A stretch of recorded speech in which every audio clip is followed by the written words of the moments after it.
Izanagi and Izanami were two divine beings in Japanese mythology, often considered the creators of the Japanese islands and the ancestors of the Japanese people. Their story begins with the formation of the world. In the beginning, the world was formless, and there was only chaos. Floating in this chaos was a heavenly bridge called the Floating Bridge of Heaven, or Amno Ukihashi. Below this bridge, there was an ocean, and above it, there was a celestial realm.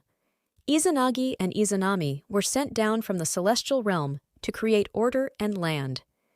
They were given a jeweled spear called Amano Nuboko, which they used to stir the chaotic waters.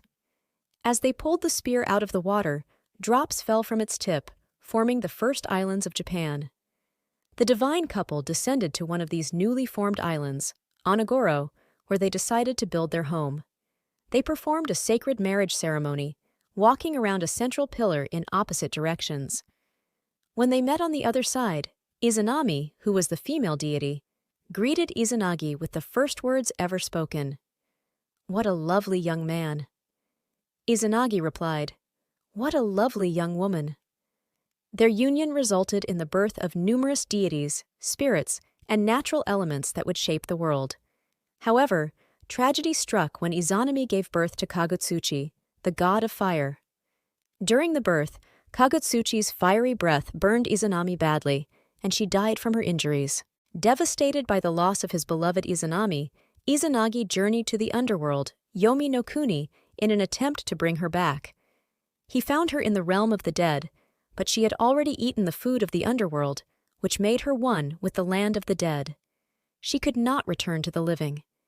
Izanagi, heartbroken and filled with sorrow, left Yomi no Kuni, but sealed the entrance to the underworld with a giant boulder. He and Izanami bid each other farewell, promising never to meet again.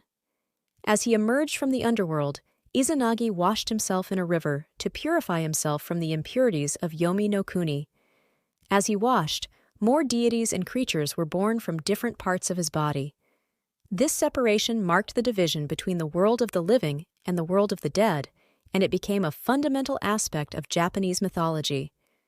Izanagi continued to create more deities and natural elements, further shaping the world.